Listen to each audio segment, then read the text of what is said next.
G'day, May 40 here. It's March 11, so you've probably heard the saying, don't just sit there, do something. Well, I think the opposite gets not enough praise, right? So certainly time and a place, don't just sit there, do something. But more often than not, don't just do something, sit there. So I had a good old wallow for a few days, right? I was feeling sad from Friday until Sunday, Monday, and I had a good old wallow. I lived up to all my commitments, 12 steps, synagogue, time with friends, but I did less streaming.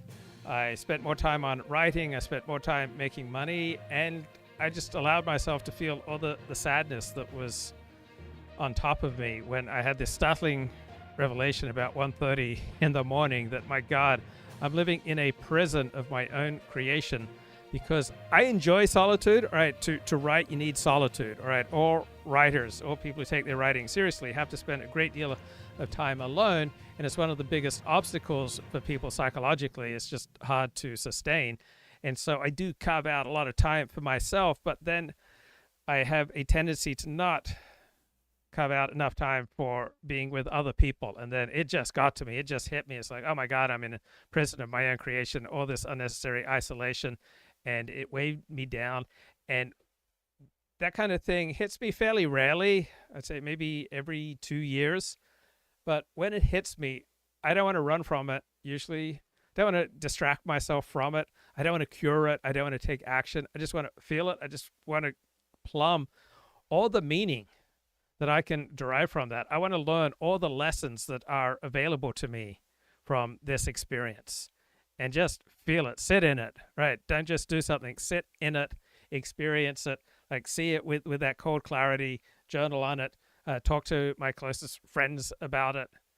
And then after a few days, it just naturally goes away on its own. And I felt, I want to get back on the horse, give my opinions. This is a very unnatural thing to do, is to carve out time in the early evening. All right, it's no longer, it is daylight savings. It's a beautiful day outside. We've got blue skies, we've got sun. We had some rain today, but beautiful evening in Los Angeles. But I'm here to share with you my opinions that will forever change your life. So I grew up a Seventh-day Adventist. I grew up a Protestant in Australia, and converting to Orthodox Judaism has been something of a culture clash for me. And there's one way that I notice that Jews and African Americans have something that I do not tend to have. That's these preternatural levels of confidence and sense that they can do something great. So you kick a Jew out of your WhatsApp group for Orthodox Jewish plumbers in Los Angeles, and he will go set up another Orthodox Jewish plumbers WhatsApp group. You kick a Jew out of Shul, he'll very likely go set up a competing Shul. All right, Jews have incredible levels of self-confidence. There's a cliche that every Jewish boy is raised with the attitude that he can be president. And I knew this beautiful woman who converted to conservative Judaism, and she was just often amazed that Jewish guys just don't know their level. That all sorts of fairly schlumpy Jewish guys would hit on her, and she thought, why are they hitting on me? I'm not in their league. And she says it's because their Jewish mothers raised them to believe that they could be president one day. Okay, what do I got here? It doesn't fall out. I do know that once again, you have one of these things where if the Biden or Obama or any administration had decided to take an action against a university for racist behavior and said we're pulling their grants because clear evidence that black students had been discriminated against, I kind of doubt that anybody would have said, well, I mean, the 30-day comment period was really... The bureaucratic response is completely unpersuasive to me at this point. It's not as if there was one incident of anti-Semitism last week and then suddenly they pulled their funding. This has been going on for a very long time. Obviously, there have been threats of other lawsuits. The students have complained. This is clearly an issue. They've had plenty of time to have their little bureaucratic confab to discuss whether or not and how they can protect Jewish students. I'm sorry, I had to turn my camera off for the YouTubers because I got something in my eye. Okay, I'm back.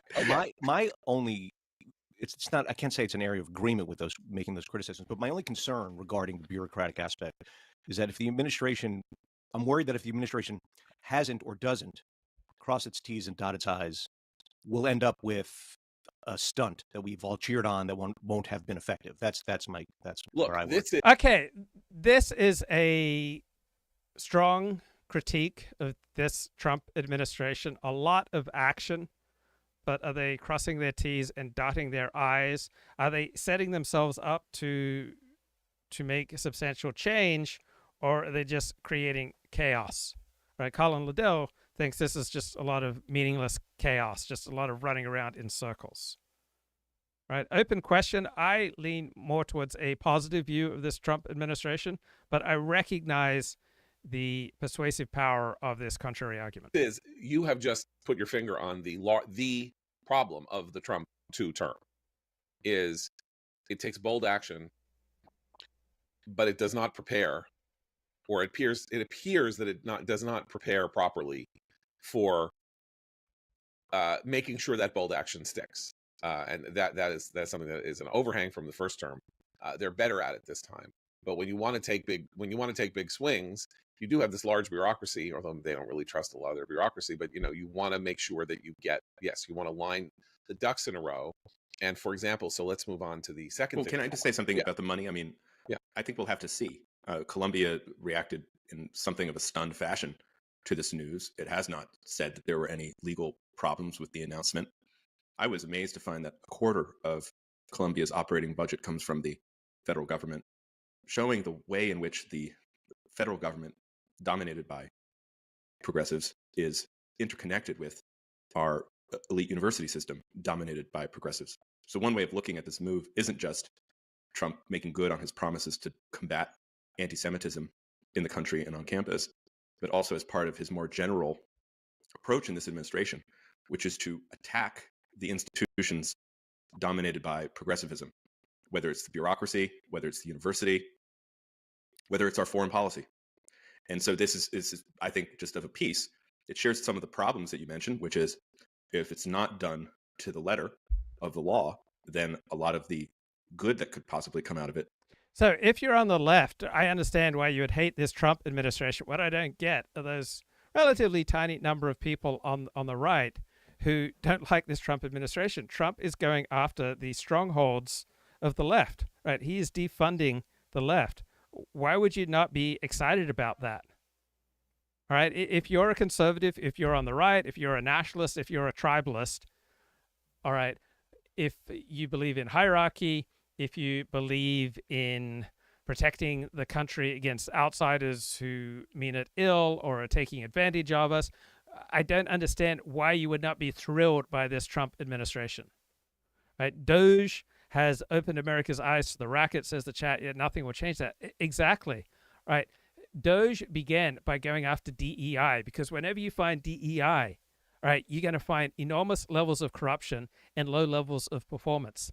I'm not someone who spends much time bashing public school teacher unions.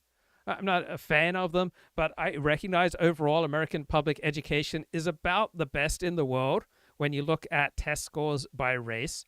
But what many of our teacher unions did in keeping schools closed, not just for a year during COVID, not for 18 months, not just for 2 years, but for 2.5 years, right? Public schools were closed in those parts of the country where public school unions were strongest. All right, so don't talk to me now that you care about kids. All right, that was just outrageous for 2.5 years. I can see a point for shutting down schools during an incredible influenza challenge like COVID, right? And I can see that for 3 months. I can see it for 6 months. But certainly once you have vaccines, you got to open them back up. And Ontario leader Doug Ford has backed down from Trump. Yeah, I don't like how Trump is treating Canada. I don't like it. I don't like the bullying. I don't like the chaos over tariffs. I don't like threatening to take it over. I don't like any of that. And I see that the stock market is not reacting well. Stock market's down about 10% in the past month. So I don't like the unnecessary bullying. But if you're on the right, how can you not applaud defunding the left? All right, governments handing out big checks to NGOs and to activist groups. These NGOs and activist groups are all on the left. Government employees are overwhelmingly aligned with the left. And I'm not anti-government employee. All right, so I don't like that part of Trump's approach, where there's a lot of heaped disdain on government workers. There's nothing inherently bad about government workers, but let's get rid of the affirmative action, the diversity, equity, and inclusion, and let's cut back on the left's favorite causes that, from a right-wing perspective, damage the country. So I don't get, if you're on the right, if you're a conservative, if you're a traditionalist, tribalist, nationalist, if you hate the left, how can you not love this Trump administration? All right, I don't see that. Might be negated by the courts, but I think this is a bold move. It's great. It also happened on the same day that Governor Glenn Youngkin of Virginia and the Board of Governors of the University of Virginia eliminated DEI at UVA. So this is the counter-revolution. Right. This is what. Right. How could you not applaud company after company, big law, big money, big finance, big business, big media, big Hollywood? All right. How could you not applaud seeing all these dominantly left-wing institutions like cut away DEI? How could you not applaud? How could you not rejoice to see them cower before Donald Trump? I mean, if you're a nihilist, surely you see the humor and the drama and just the lulls from this. It's just too funny, right? I don't think I'm a nihilist, but I certainly have some nihilistic tendencies, but I'm just enjoying the hell out of all this. It's what happens after the 4 years of George Floyd and Joe Biden.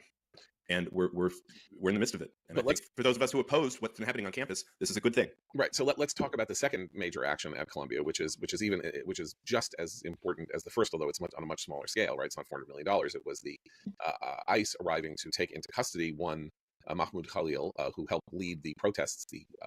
Right. So there's nothing wrong with protests unless you start committing illegal actions, such as shutting down access to campus. You make the job of a campus more difficult, just like I wouldn't expect a private business to be A-OK with pro-Palestine protests, not the protest part, but the illegal part that shut down or limit the ability of the business to do business. I would expect the police to get involved. You limit the ability of a school to educate, then that's illegal. If you're taking over property that is not your own, you're blocking access, you're harming people. If you're committing illegal acts and you're here on a green card visa, I'm A-OK with you getting deported. All right. These protests were not a problem as protests. Protests qua protests, right? All the free speech, all the processing you want. But the way that these protests got attention and dominated the news was they shut down the business of universities. They shut down the access of students to university facilities. They put up loyalty tests and ideological tests and ethnic and racial tests. So you Jewish, you a Zionist, you don't get to pass. Right? That's unacceptable.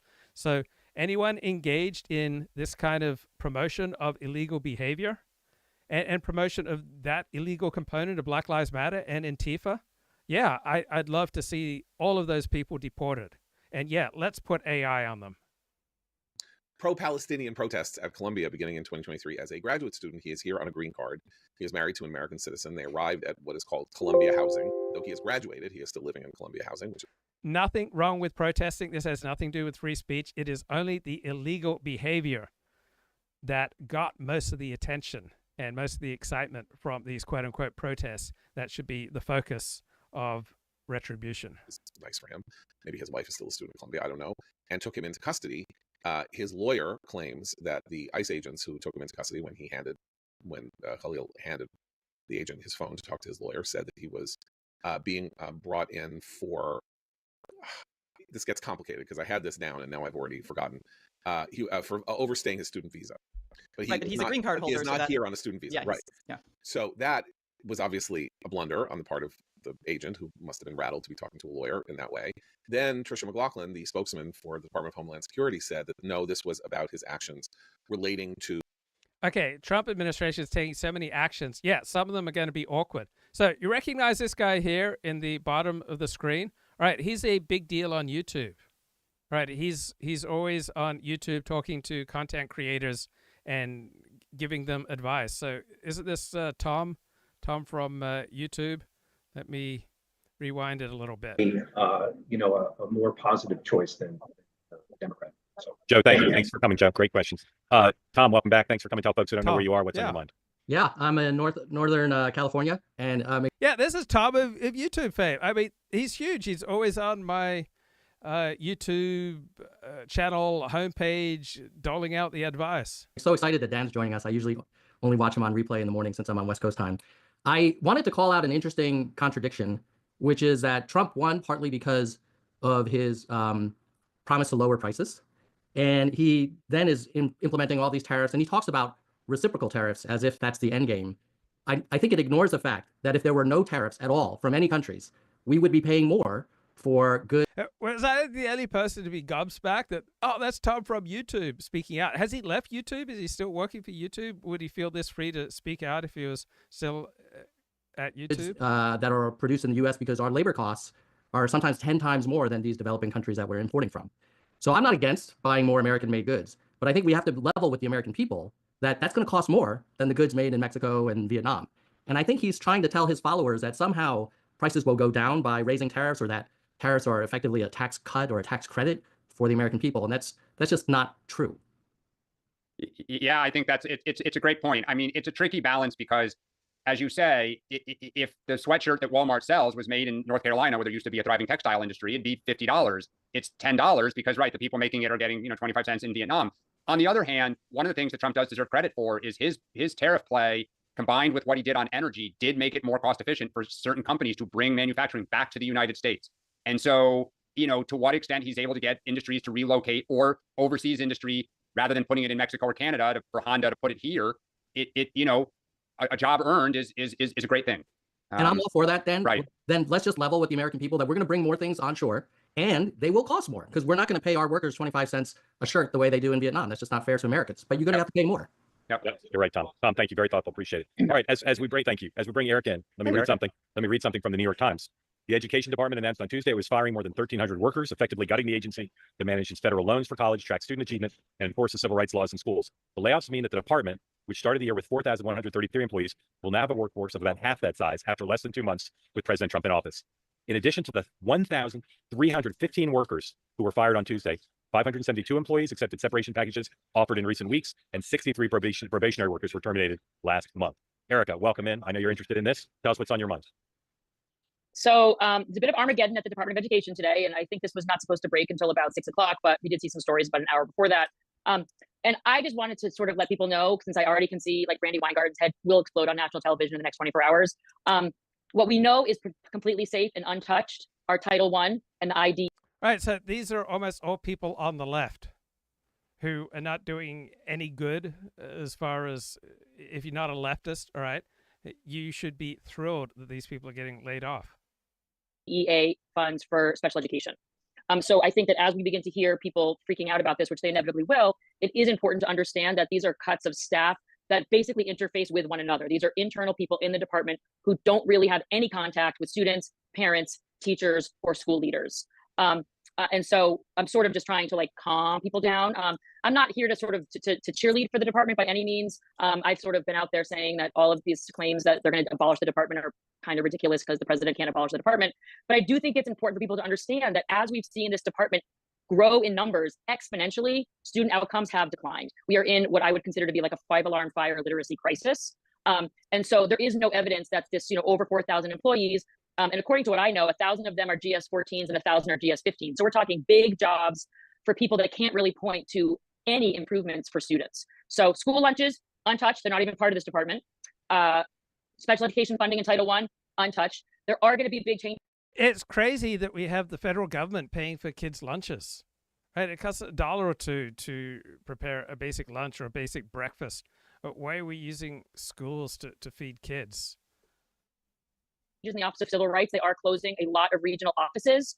That includes San Francisco, New York, Boston, Chicago, Dallas, and Cleveland. It seems to me that they think they're going to be able to use their 600 lawyers in a DC-based way to deal with all the complaints coming in, and there are a lot of complaints coming in. So anyway, I just wanted to share that. I also know that they said it was going to be $500 million in savings per year. And the last thing I'll say, the department that is going to see the least cuts is the Office of Special Education and Rehabilitation Services, and the agency seeing the most cuts is IES, which is the Institute of Education Sciences, where they do a lot of research. Erica, tell folks who don't know why you know so much about this. Well, I work for an education advocacy organization called Parents Defending Education, and I also spent many years teaching. I was an NEA member in 2 states.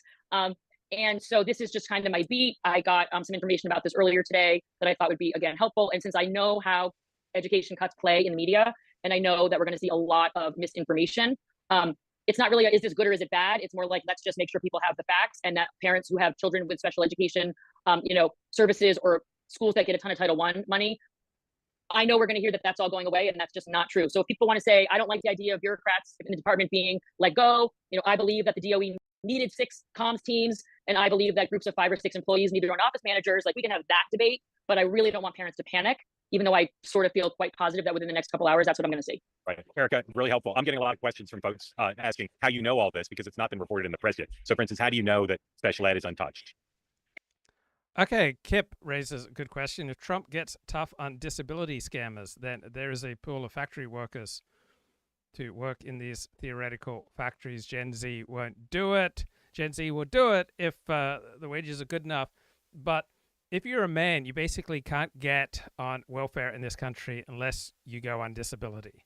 So in pretty much every other advanced economy, a bloke could go on the dole, but not in America. So that's why you have so many disability scammers, most of them who are men and seemingly able-bodied, is because there's no other form of welfare that is available to them. And I don't think that's great, but that's what it's coming from. So if you are not on the left, how can you not be just enjoying the heck out of this Trump administration? I mean, I read this article. Fear of Trump has elite law firms in retreat.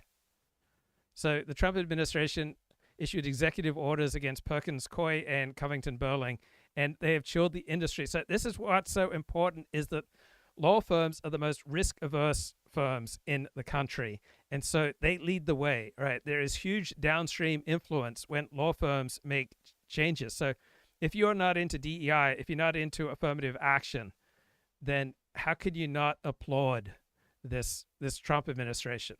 I mean, just what Trump has done alone on affirmative action, Darién, to me, it would have been enough to glory in this Trump administration, just on the basis of what he's done to diversity, equity, and inclusion.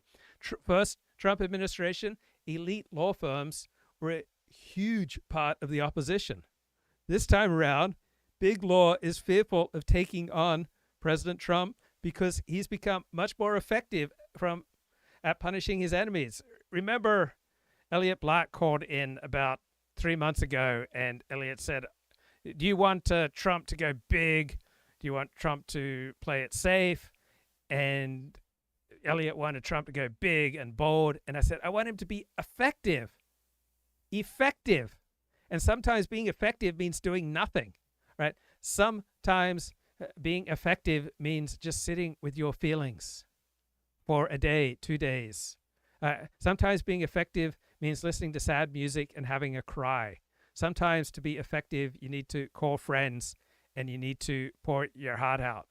Sometimes to be effective, you need to take action, big, bold action. But big, bold action is only effective if it is planned and if it delivers the goods. So I want Trump and I want any Republican president, first and foremost, to be effective. I want them to cross the T's, dot the I's, take action that matters.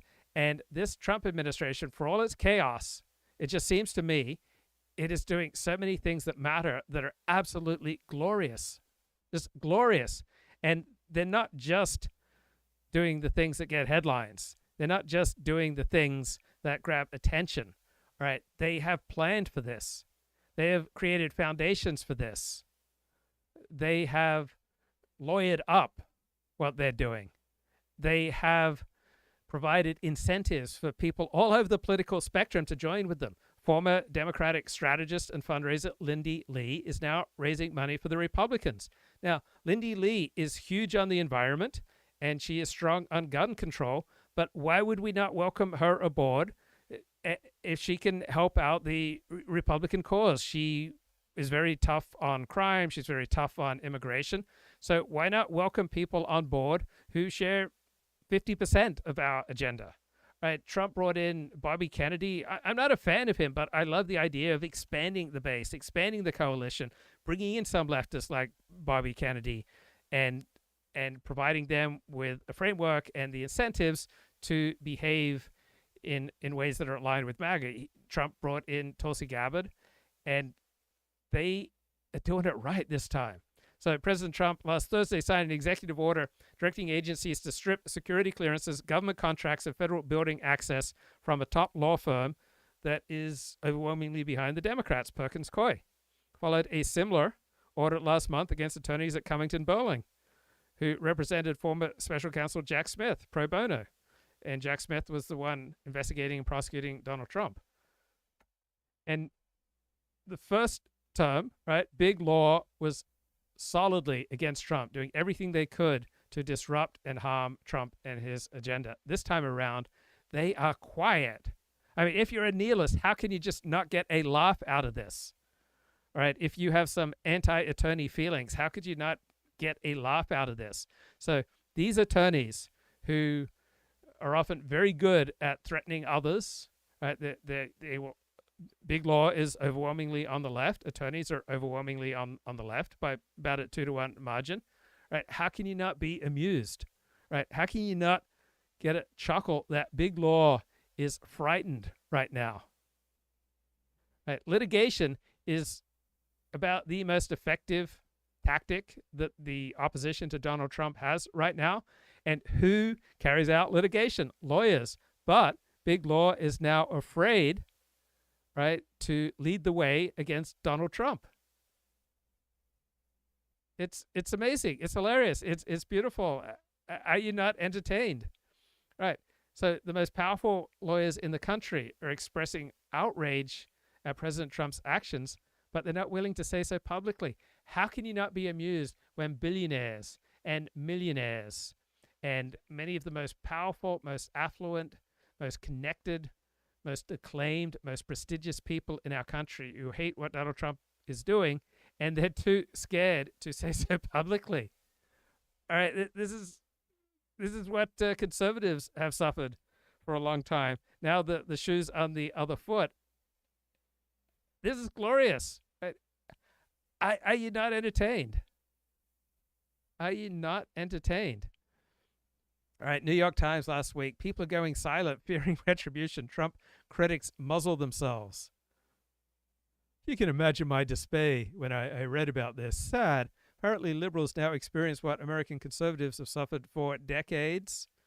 Right, Washington Post. The level of late-night dread in Washington right now. How can you not be amused? All right, so it was people on the right. It was conservatives who were getting canceled for decades prior to now. And the level of late-night dread in Washington cannot be squashed by all the weighted blankets in the world or drowned out by the most powerful white noise machine. There is no eye shade. There is no blackout curtain that can stop it. There's no meditation app or deep breathing exercise that can push it away. A Jupiter-sized dose of melatonin isn't strong enough to fix Washington's collective insomnia. It's talking about insomnia and distress on the part of the left. How are you not entertained? So ever since Election Day, this one 40-year-old Democratic office administrator wakes up multiple times each night despite taking sleep medication. All right, so people in the private sector used to worry about losing their jobs all the time. Now it's hitting government workers. All right, in the pre-dawn quiet, her mind keeps wandering to a bad place. She worries about work drying up for her firm. She worries about her friends who were laid off in Elon Musk's U.S. DOGE service. Then her thoughts spiral into ruminations about the rules of law or women's bodily autonomy, and then her mind accelerates towards visions of The Handmaid's Tale in 1930s Germany, and she wakes up with chest pain and terror and dread. If she wants to awfulize and catastrophize like that, all right, she's having a mental health crisis, a breakdown, and on the one hand, I'm amused. I'm entertained by the level of what seems to me insanity that she's experiencing. I guess a more empathic and considerate side of me would like her to get help. This is what Mark Halperin was talking about for a year prior to the election, that if Donald Trump wins, there's going to be a major mental health crisis on the left, and this is exactly what's happening. I mean, conservatives have been afraid to speak out socially, publicly, at work for decades because they don't want to get tagged racist, and they don't want to be called authoritarian. But the authoritarian tendencies of liberals, they don't tend to get called out. And there's just as much reason to diagnose the left with authoritarian tendencies as the right. So I'm rereading parts of Ronnie Goodman's great book, In Progress, Conservative Claims of Cultural Oppression on the Nature and Origins of Conservaphobia. And he quotes Kevin Williamson, the left's organizing principle is control, right? Their organizing principle is control, and now control is being used against them. The possibility that children might be raised outside of its control, right, is an existential threat to the left, right? The idea that there are children out there who are being raised outside of the control of the left is causing nightmares and hysteria for thousands, right? The left hates free markets and free speech because they are not in control, right? Every homeschool student, like every firearm in private hands, is a quiet declaration of independence. So the people who want to seize your guns are also the ones who want to seize your children. So increasingly, since the 1930s, America's institutions have been in the hands of the left. And conservatives have had to battle this social hierarchy that is dominated by the left. And because the left is in control, the left occupies the high ground in our culture, the left is credited with the qualities of reflectiveness and discernment and empathy, while conservatives are tied with smug, mean-spirited, racist, authoritarian. So you hear a lot on the left about politics of recognition. What about a conservative politics of recognition? What about a demand that conservatives be understood on their own terms rather than dismissed by all these made-up moral standards on the left, such as racist, sexist, homophobic, Islamophobic, authoritarian, bigoted, benighted, misogynistic, right? We all have our different hero systems. Why do people on the right have to be judged as though objectively by the standards of the left, right? For decades, in much of elite circles in America, right, the modus operandi has been the slander and the intimidation of conservatives. And now the shoe's on the other foot, and it's great. Because I was part of an embargoed bit of information about an hour and a half ago, and we got some information, and that was one of the things. Not to mention, I also know IDEA and Title I are federal mandates. Unless Congress decides that they're going to reduce that funding, the executive branch cannot eliminate or reduce that funding. Yeah. Well, they've in other agencies, they've dared people to stop them on it, but we'll see. To your point, Eric, do you think then? Oh, sorry, Mark. Go ahead. Do you? So you do know a lot about education. It seems like you have a good amount of detail. You say these are more kind of back office people. I don't know how well you know kind of the inner workings of the Department of Education. Do you think some of these employees provide valuable support to the people on the front lines, or do you think it's become, as you say, one too many cooks at the kitchen? I think that the Department of Education has largely become, especially the past 4 years and before that, to a hyper-politicized organization.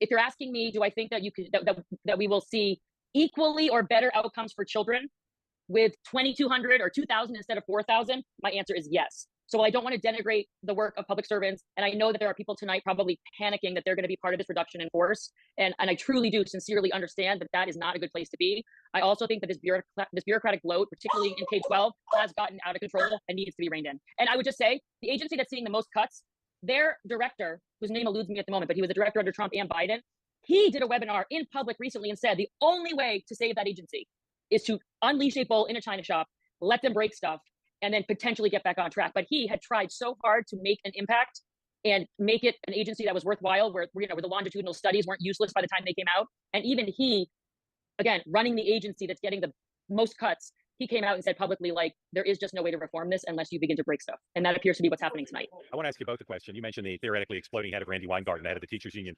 I've heard very little of their critiques of the moves, of the firings.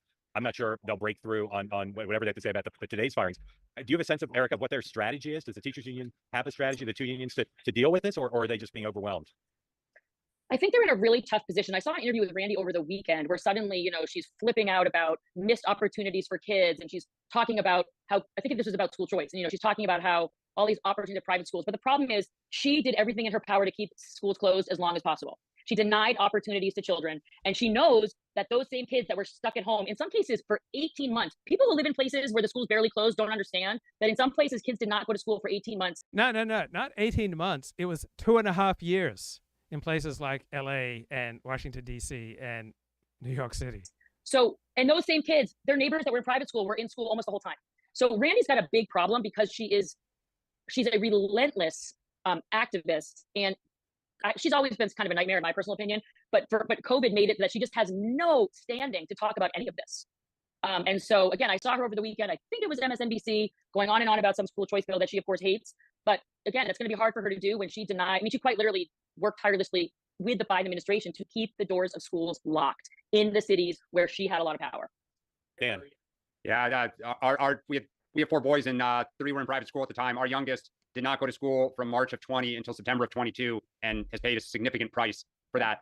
I think, Erica's right, Mark. I think the reason the teachers union has been somewhat quiet here is within the party, there is a recognition that mistakes were made during COVID and they have not really owned up to their role in it. And people are hesitant to come out and rally behind the teachers union. So, I think we're going to have to see. Look, we don't know enough about these cuts. I mean, I assume everything Erica is saying is true. I assume that it's glorious. All right, Trump has laid off half of the education department, right?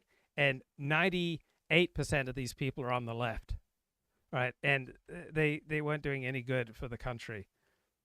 This is glorious. Are you not entertained? Right? There have been all these back-channel efforts to persuade major law firms to sign public statements criticizing Trump's actions, and these efforts have founded. And just on a human level, is that not hilarious? That these incredibly intimidating big major law firms, right, are scared. Right? These people who can wreak havoc on their opponents, right? And I'm not anti-lawyer. I'm not pro-lawyer. There are good lawyers. There are bad lawyers. It's just hilarious that lawyers tend to be quite articulate and very good at making an argument. And it's just hilarious that they are too afraid to speak out against Donald Trump. I mean, are you not entertained? Is that not funny? I mean, you would think that if you believe that Donald Trump is wrecking the country and you are a powerful person with millions and millions and millions of dollars and you're elite and you went to Harvard Law, right? And you're afraid to speak out, right? And conservatives with $20 an hour jobs, right, would think twice before speaking out in case they lost their crappy $28 an hour job, right? But major law firms are afraid to sign public statements criticizing Trump's actions because they fear his retaliation. It's more and more difficult to recruit large firms to help with cases against Trump. So none of big law wanted to take on the traditional definition of marriage, right? So I'm an Orthodox Jew. I believe in a traditional definition of marriage, that marriage is between a man and a woman, and any other type of marriage is an abomination according to my hero system, right? I'm not trying to impose that on you. I don't want to argue with you. I come from a particular religious perspective on life, and multiple people getting married, same-sex people getting married, it's an abomination from the perspective of Torah, from the perspective of traditional Christianity and Judaism. And big law was way too afraid to ever represent this case, right? So throughout history, you've never had same-sex marriage, right? This is a brand new development, and yet no major firm in big law were willing to take up the case for the traditional understanding of marriage. Trump's administration is paying close attention to which firms are taking the administration to court. And so the big law who've intimidated hundreds of thousands of Americans, now they're being intimidated. Elon Musk reposted a story on X about lawsuits challenging the administration's cuts to funding, saying which law firms are pushing these anti-democratic cases to impede the will of the people. Right? Even if you're just a nihilist, you're not entertained. And then the Perkins Coie order, right? Unsettled, big law. And so this big left-wing firm, right, that did everything that they could to create and make up a dossier against Donald Trump, a dossier that was essentially funded by the Clinton campaign, that was overwhelmingly discredited. And this law firm did everything they could to push this discredited dossier. And it's a firm that does the bidding of the left, including George Soros. It promotes diversity, equity, inclusion. They represent the Democratic National Committee. They employ scores of former top officials in the Obama and Biden administrations, right? And now Big Law is running scared.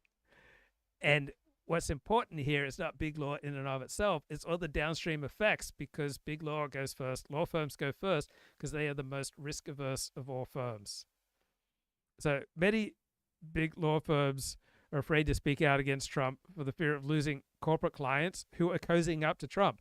So when big tech and big business, right, cozies up to Trump, right, that also has all sorts of downstream effects. So lawyers who want their business, right, they're not going to publicly come out against Trump, right? They're not going to promote diversity initiatives, right? They're not going to take any public steps that could undermine their ability to make money by selling their professional services.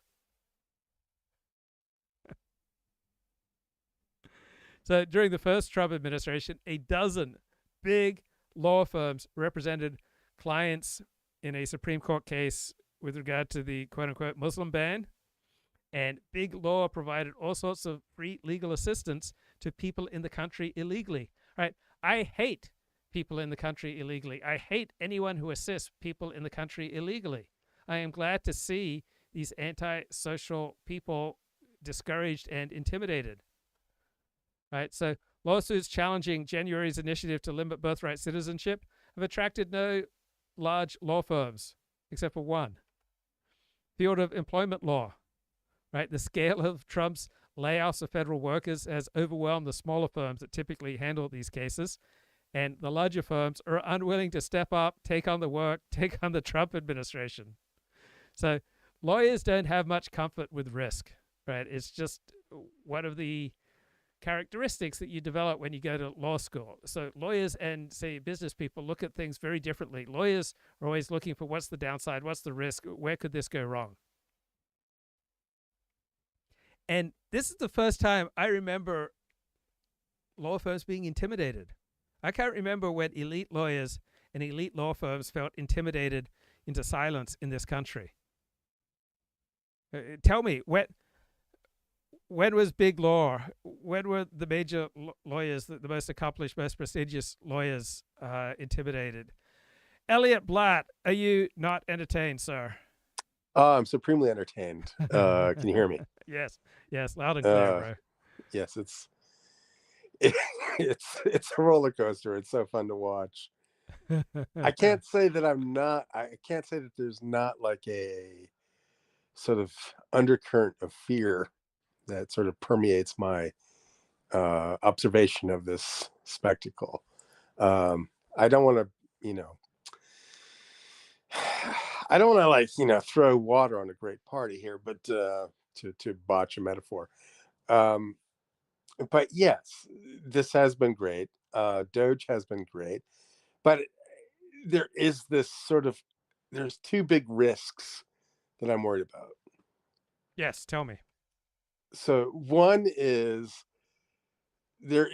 I believe that these changes Trump is making, while I'm generally supportive of them, they're going to be disruptive in the long term, and the consequences are not easily predicted. And so we're going to be in a period of, I think, semi-chaos for the next 6 months or so. This is my prediction. I do like the intent behind these things, but it's like, there's some sort of axiom about it, but an economy is like a bunch of interlocking relationships, and if you disrupt one set of relationships, there are going to be unforeseen consequences that are downstream from that disruption that you can't really anticipate. And it's just super hard to understand how these disruptions are going to break.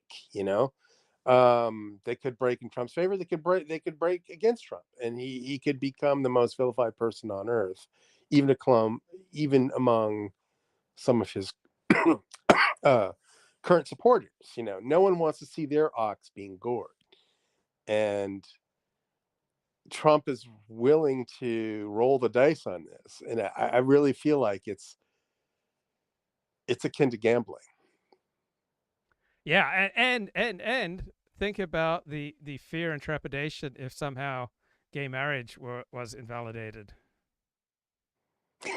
Oh, wouldn't that be a sad day, bro? But something like a most sacred value, bro. I know. And the funny thing is like the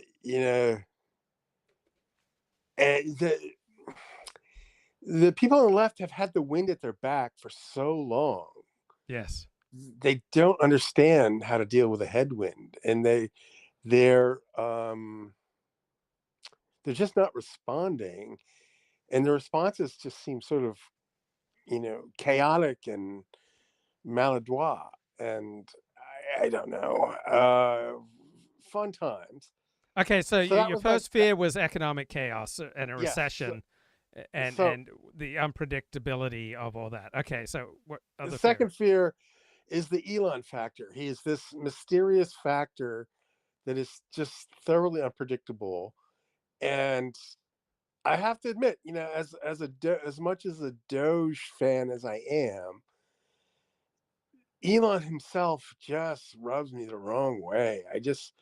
There just seems something very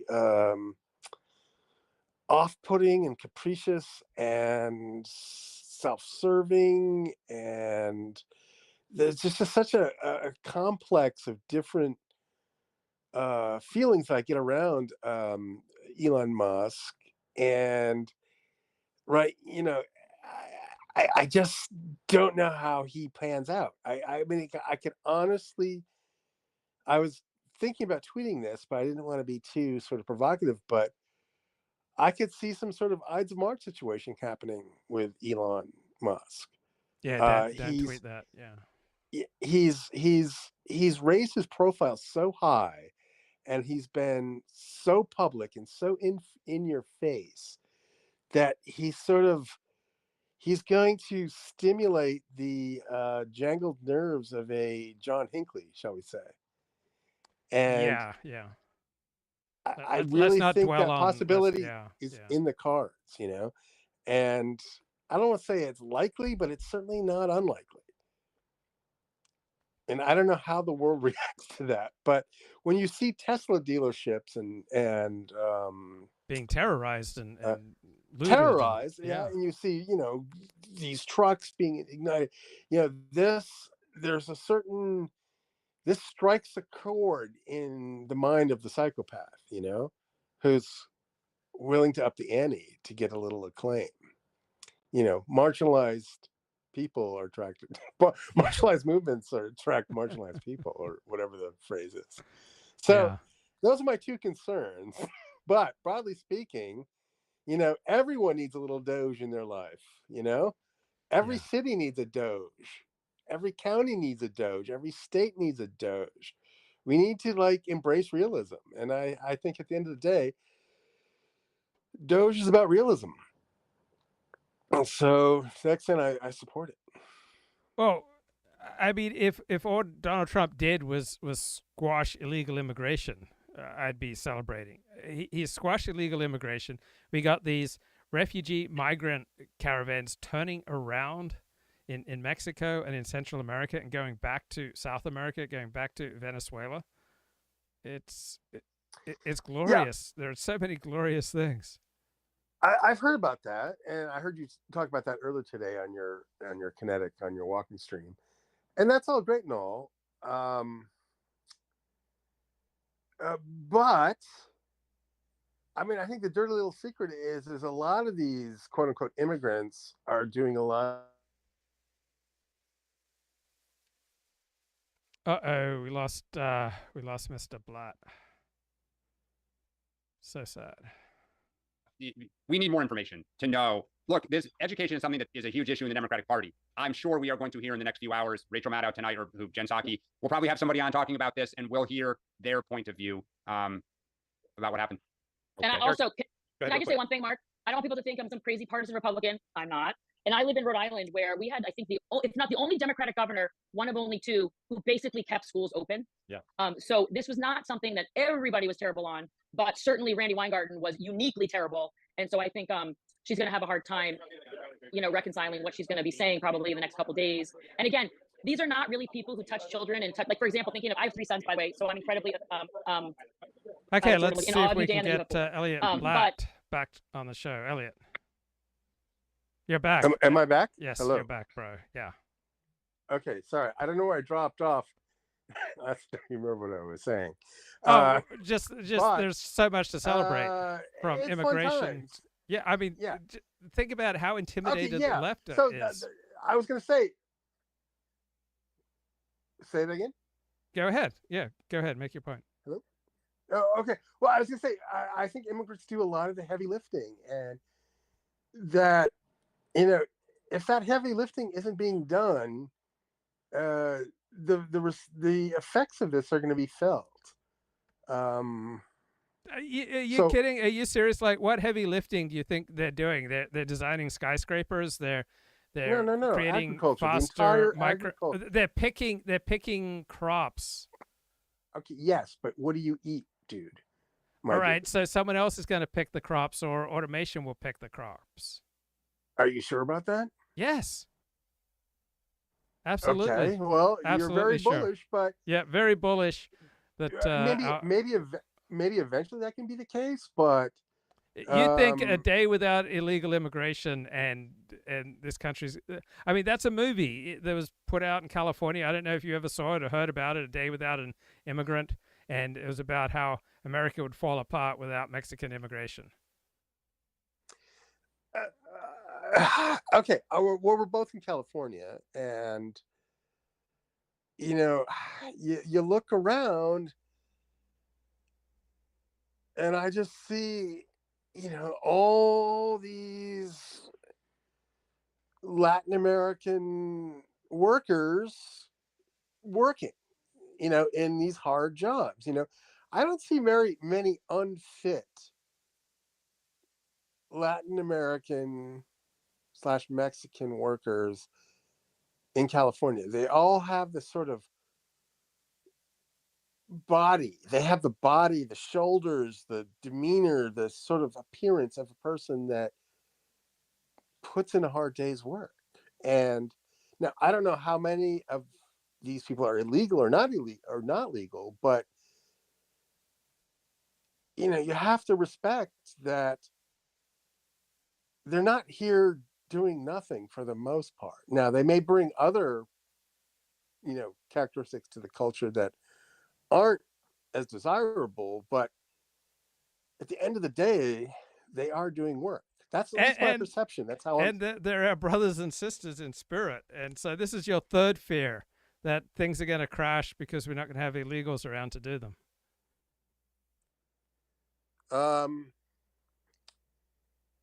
Like crops are going to be rotting in the fields. I think it's going to be an adjustment, and I think there's going to be some rocky. There's going to be a rocky adjustment period. I think I can't imagine how hordes of people that were doing valuable work suddenly leave, and that work, I can't imagine. There's just not. I don't think there's this flood of native-born Americans are going to flood in and take those jobs. Okay, so valuable work. How much are they getting paid an hour to do this super valuable work? No, I don't. I think that's the wrong framing of the problem, bro. I mean, the reason they're getting paid next to nothing is because they're illegal, right? Once somebody's a citizen, once they're entitled to minimum wage, they could be making minimum wage. Scale. Yeah, they could be making minimum wage then. Yeah, But minimum They're wage doing in brain California dead is work. not They're insubstantial. doing brain What dead I'm saying work. is like it could double the cost of produce, right? Oh, no, like 10%. I don't think there's any evidence. I mean, you could be right. Like, I'm not an I don't know. expert on I don't agriculture, I'm but taking a from what I've guess. read, it's like 10%. It might go up Okay, 10%. but put it this way. If a strawberry costs 10 cents to produce, right? To actually grow and pick, it's sold to like a bulk wholesaler for 20 cents. And then it's sold to a general wholesaler for 40 cents. And then it's sold to a retailer for 80 cents. It's doubled each time up the chain, right? So like a small adjustment a small increase at the bottom of the chain actually has big impacts at the top, at the retail level. So it sort of the effects are magnified to a degree that you're not, I don't think, appreciating. Yeah, I don't think. I think the evidence is that maybe it'll increase 10% of fruit and veg prices. But I used AI for the first time on my writing. There was this essay that I worked on and off for like 2 years. I really put a lot of effort into it, decoding Dennis Prager. And the feedback that I got from Grok was just phenomenal. It was like having a great writing teacher, but not having to pay them. Like, I was prepared to spend hundreds, thousands of dollars, like hiring an editor over Fiverr to go through the blog posts that mean the most to me and give me suggestions on how to improve them. And AI now does this for me for free. I was just stunned. Any piece of writing that I care about from now on, I'm going to run through AI and get improvements. I also ran it through Grammarly, and it helped. I didn't realize how many grammatical and punctuation rules I was breaking, and they just found all sorts of mistakes. It just really cleaned up my work. So I'm just blown away by that part of AI. Have you had any new AI experiences since we spoke last? Yes, I have a lot to say about AI. One is there's AI, the technology and its value, and then there's AI, the economic disruptor, right? These are two separate categories through which to evaluate AI. I think AI, the technology, is amazing and interesting and potentially time-saving to a particular set of knowledge workers, let's call them, for lack of a better term. That said, when I try to use AI for my tasks, I found it completely error-prone and to be effectively useless. Yeah. And this is Grok 3, by the way. This is the latest Grok, the most hailed, and celebrated by Elonius Musk. And so the fact that in the task that I had given AI was so rudimentary that I thought it would be a no-brainer, and it gave me wrong results. Now, is it possible you were doing it wrong? Did you do much research on how to extract value from Grok and AI? Did I do any research? No, I just experimented. Okay. So, maybe I'm not doing it right, but put it this way, it understood the question I was asking, but it gave me the wrong number. It gave me the wrong result.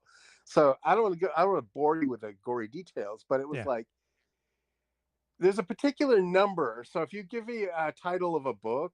No, we get it. I think you reviewed it last time. You gave AI a task and it just completely failed. So the point is like,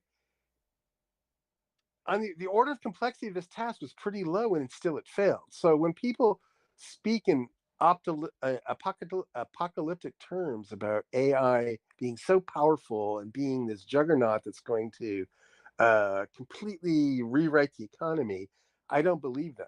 But is it a useful tool, especially for a writer, especially somebody in your profession that's writing on a daily basis and is looking to improve their writing? Yeah, it's a valuable tool.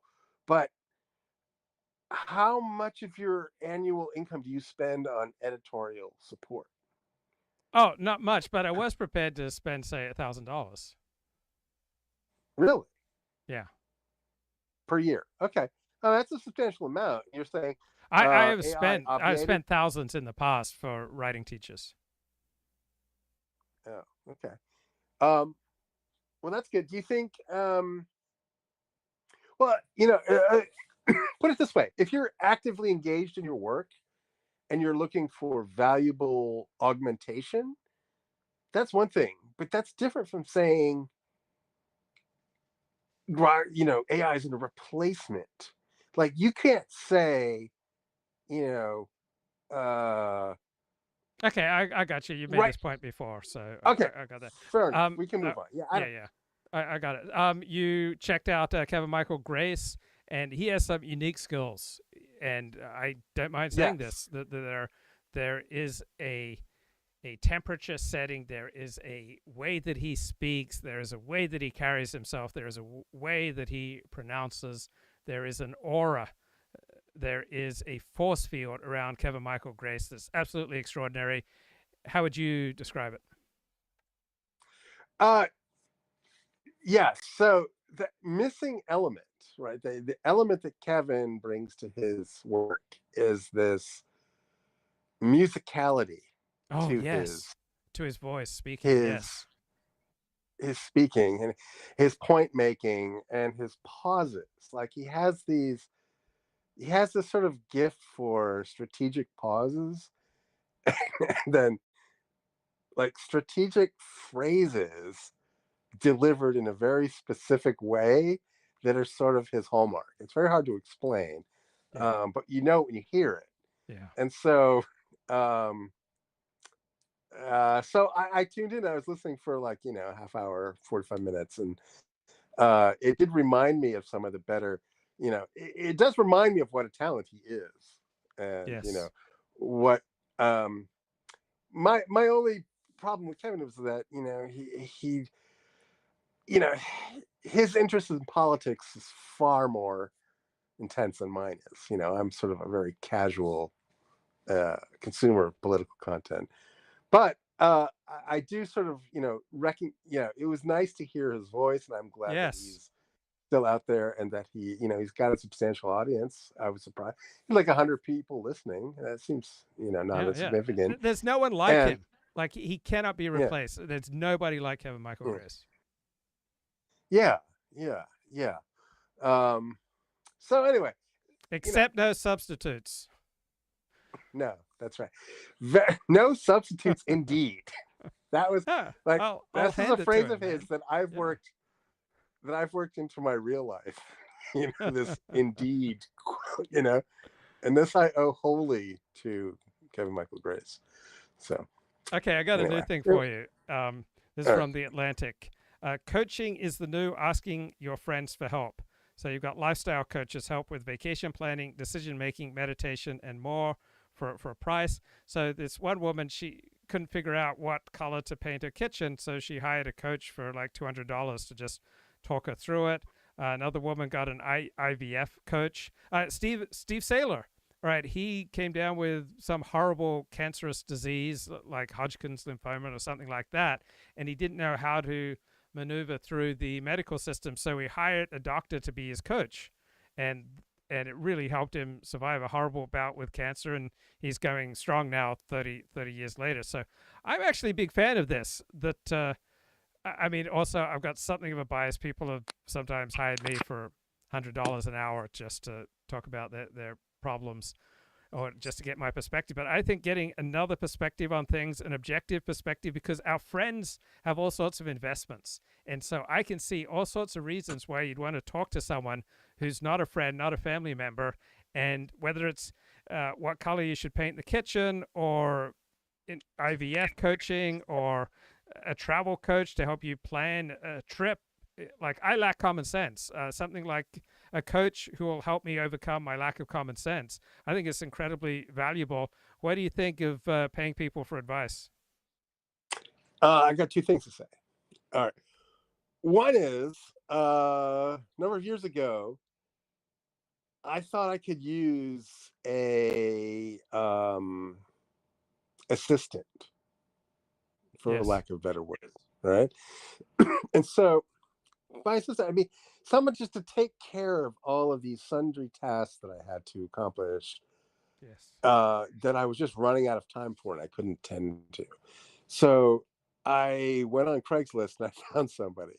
You know, it wasn't a coach quite a relationship. It was sort of like a No, personal very different. assistant. You hiring an assistant. Oh, hello. Yeah, I'm here. I hear you. You weren't hiring a Oh, coach. You were hiring an dropped out. assistant. Sorry. All right. You're back. I'm back. Sorry. So the idea was, yes, true. Am I here? Hello? Yes, I can hear you. Go ahead. Okay. Not a coach, but. And you're gone, I guess. Okay, but all right, hiring an assistant completely different than hiring a coach. All right, so a meditation coach. Right, if you struggle with meditation, why would you not want to talk to someone with expertise in coaching? So this one woman had a career coach, an executive coach, a doula, a birthing coach, a co-parenting coach, 2 different accountability coaches who focused on diet and on exercise, a Disney concierge, a coach for navigating the Magic Kingdom. Each one of these coaches costs at least a couple of $100 per session. And it wouldn't surprise me if she's getting a good deal here. Right? Winging it's not my style. Why go into things uninformed? So people have long sought advice for many of life's biggest questions. Should I date this guy? Should I marry this person? Why not get an objective perspective? Because your friends and your family are going to have all sorts of investments. I think go for the advice that you pay for. Right? Identities are no longer given; they are now achieved. It's a project. Why not hire a sounding board for all this identity making? So coaching is the latest example of the therapeutic culture that emerged in the United States in the 20th century, a sense of needing to have some kind of expert to help optimize your performance. So it all makes sense to me. Okay, I'm going to guess, Elliott, that this assistant did not work out well. Didn't work out well at all. It was ridiculous. It was like, her advice to me was that we had to go to Target and buy a vacuum cleaner. So we went to Target and we bought a vacuum cleaner. And then she had to go, but I had to pay her like $100. Okay, I got that. What was, you had a second thought as well? Okay, so the second thought was a friend back east about a year ago contacted me, and he was he was deliberating about whether or not to insist to employ a coach. Right? Yep. What type of coach? Life coach? Well, I think it was like an investment coach. So he's like a guy, he's pretty wealthy, he's got a little stack, but he wants to be a better investor, so he wanted to hire someone to sort of coach him. And he just assumed, so he hired somebody, he did it, he went through with it, and he hired someone. And this person, came well regarded and had all the reviews and so forth and so forth. And then he finally hired him, and his experience was that he didn't know half of what he knew. He wasn't any value whatsoever. Okay, it didn't work out. It didn't work out. And so that's my question, is like, how would you evaluate, how would you know ahead of time whether or not somebody's worth hiring to coach you? Well, if I'm struggling to learn some video editing and I hire someone for $200, I had sound problems. I hired someone for $500, and within a few minutes my sound started improving. This was years ago, but I spent $500 just for a guy to give me an hour of his time to.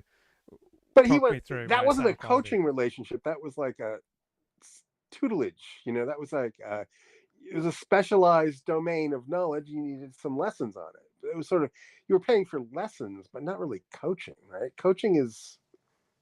Well, I don't know. He went by coach. So huh? For most people would understand him as a coach. That was how he sold himself. That was his website. That was his genre. You may understand it differently. I went to a voice coach. Right, my voice was stuck in the back of my throat. I had monotone voice. I went to a voice coach, and in one lesson, I started making tremendous progress, the progress that had previously eluded me on everything else I'd tried. So I spent $250 per lesson for voice coaching. But yeah, but if you wanted piano lessons, you wouldn't say, I'm going to go hire a piano coach. You just say, I'm going to have piano lessons, right? So the coaching connotes something different than simply teaching, at least in my mind. Okay, so I went to a voice coach. Yeah. I went to a sound coach, right? And you don't hear this as coaching, but for everyone else, it's coaching. So you don't have experience, and you are not aware of people who have benefited from getting coached up. What about the concept of wanting to optimize your performance? Right? When I People think want of coaching, to do I this think of somebody athletically, financially, sexually. Let's say a woman struggles to give a hand job, so she hires an escort to teach her how to give a great hand job.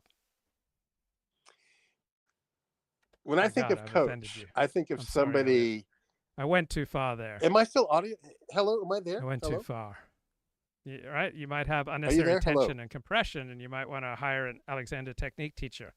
So one of the reasons that people take Alexander Technique is to learn to optimize their performance. Right? So being normal is no longer enough, so people hire coaches to help them transcend normal. And sometimes I think that's probably a great idea. So coaching often stands in for the free civic sources of support that are slowly fading away. I'm not so sure. All right, for example, I know it's very difficult for me to transmit the Alexander Technique to a friend or a family member because there's too much emotional baggage. So there are all sorts of forms of emotional baggage that are just going to get in the way of a disinterested conversation. No, I can't hear you, Elliott. Hello. You need to hire a sound coach, bro. And you need to hire a coach to check out your chest and the coughing and the spluttering, bro. We need to find you a coach. So many people think asking strangers for advice is gauche, or asking strangers for advice without paying is gauche. Right, emailing someone to pick their brain has become a corporate misdemeanor. So the typical advice on how to respond to this: set the precedent you're not comfortable talking without a pre-booked and prepaid official meeting. Poor Elliott is the embodiment of technical difficulties tonight. So many pearls of wisdom to share with us. Okay. Maybe is the fault on my end. I don't know. People today have fewer close friends than they used to, and they may be reluctant to rely on those friends for help. So many people who hire coaches say they don't expect their few flawed and busy friends to provide the same level of guidance that coaches do. I think it's a mistake to look for disinterested advice from family and friends in general, right? You never know if someone really has your best interests in mind, right? A stranger who's getting paid probably more likely to have your best interests in mind. Friends often say stupid, clumsy, and ridiculous things as they respond to your inquiries, right? A coach's job is to have the right mantra at hand. So there's a book on this. It's called The Outsourced Self. Right? When it comes to advice, anything you pay for is better. A coach is like a super friend. Someone smart and attentive can help you make the best possible decisions. So the travel coach refers to a service as like a best friend pre-trip, during the trip, and after the trip. So when I meet people who learn that I'm from Australia, they often ask me for advice. And I lack common sense. I don't know how to advise you on what you should do and see when you go to Australia. So it makes perfect sense to me that you'd be better off hiring a travel coach or do other research. Coaches allow you to be messy and depressed and awkward around them so that you can be bubbly and interesting around your friends, right? Your friends don't want to hear you talk about yourself all the time. So do coaches damage one aspect of friendship, reciprocity? Okay, I don't see that as a big problem. Right? Not everyone you're going to pay for is going to work out. So big deal. All right, just because it doesn't always work out, why is that going to be a disaster? Right, Greg Gutfeld's got an attractive guest here. Erin McGuire, Republican strategist. Huh. Wonder what this pretty woman has to say. Pretty woman, don't you walk on by? Pretty woman. Doing it for money. You know, I think that a lot of these people fear success under Trump Wow. more than they fear an apocalypse I under have an Trump. audio problem. Like if America goes to crap you can under probably Trump, hear- they can feel really good.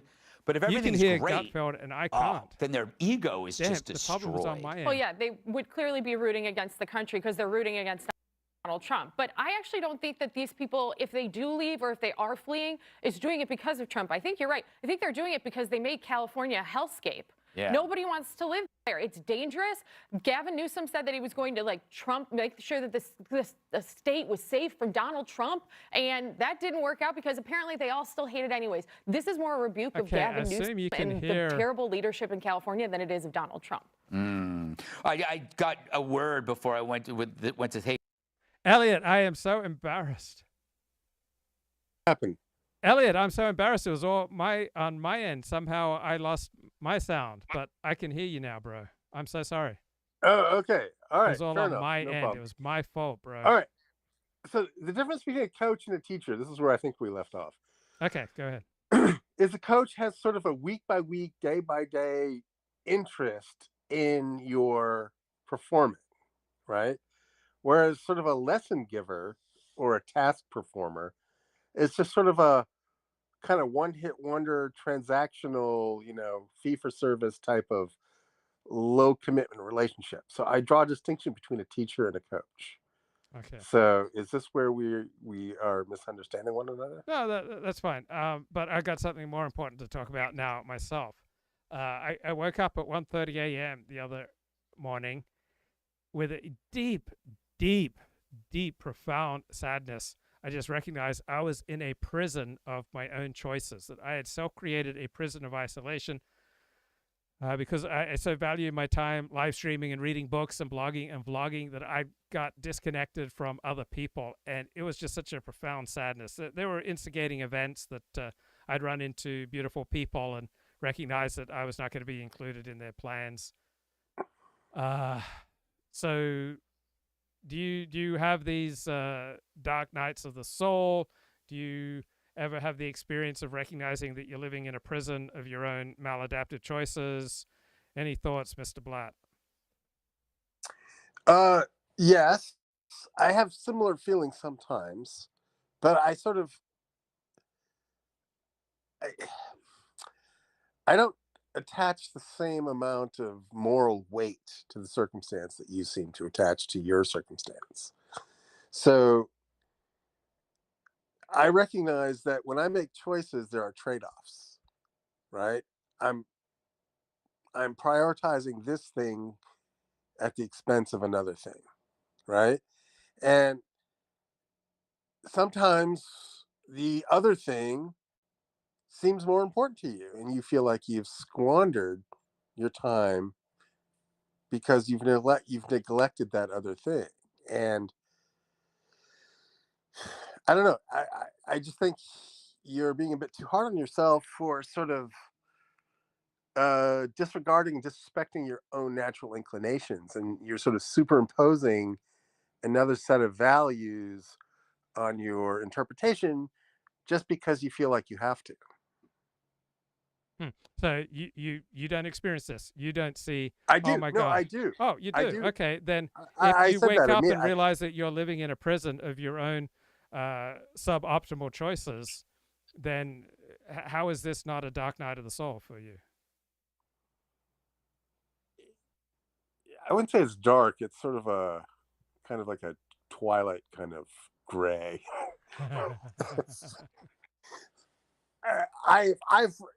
Okay. Because I fall back on one of your famous aphorisms. It's like you make the best decisions with the information that you have at a given time, right? And what you value now, is something that you want to prioritize and you want to optimize for. And by optimizing that, you are going to unoptimize other aspects. And I like, this is the 4-burner metaphor that you brought up many, many moons ago. You know, life has 4 burners, but you can really only you can only manage 3. So that 4th burner is always going to be a deficit. And, Ooh, yeah.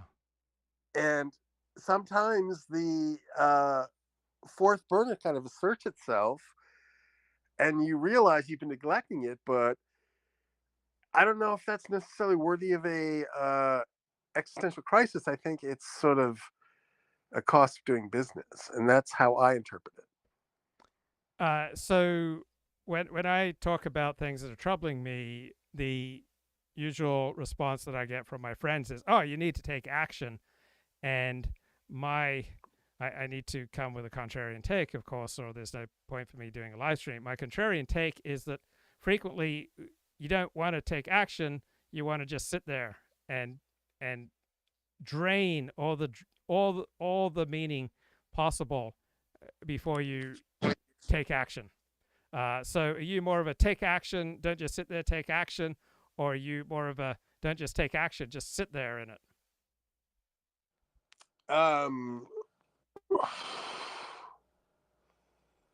Okay, let me back up a second.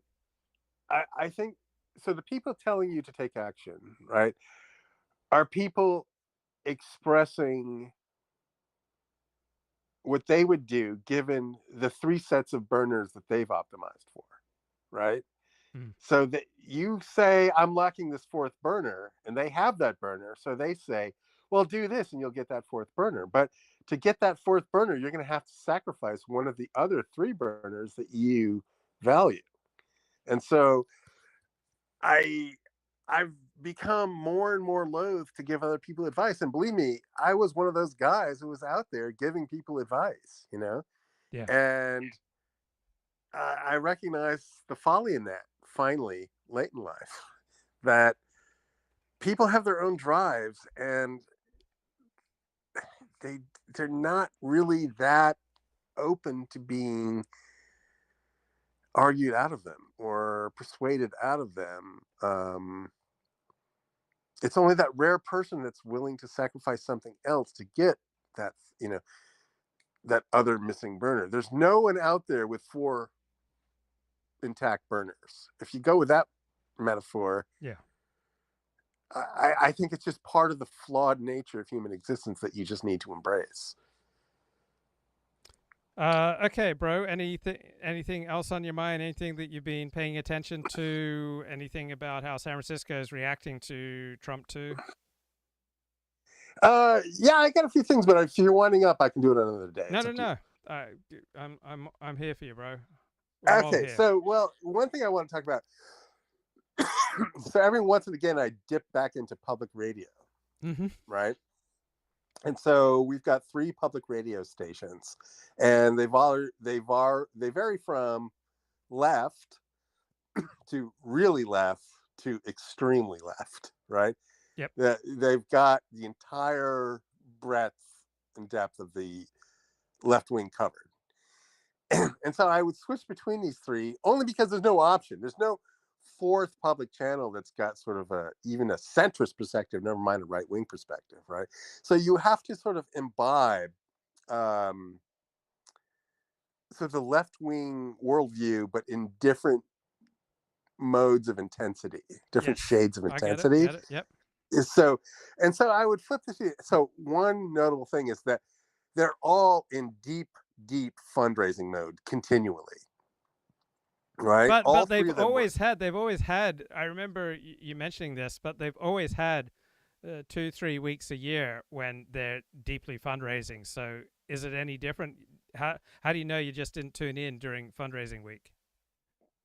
Well, I don't think I ever recall ever tuning in when all 3 were in fundraising week all at the same time. Oh, okay. So, but you know, it's totally unscientific. It is, maybe you're right. If they're not all fundraising at the same time, then people are just going to switch over to the other ones. So I would expect them to all fundraise at the same time. That's certainly a possibility, and I haven't, you know, I just happened to hit it at the right or /wrong time. I'm open to that. This just could be like a misperception on my part, but it's nevertheless true. They were all fundraising. But then I started listening to the actual content, right? Mm-hmm. And what I realized is that they all, so whether it's directly a news story or it's indirectly sort of one of these cultural stories, it's still the leftist hero system that's being advanced. Yes.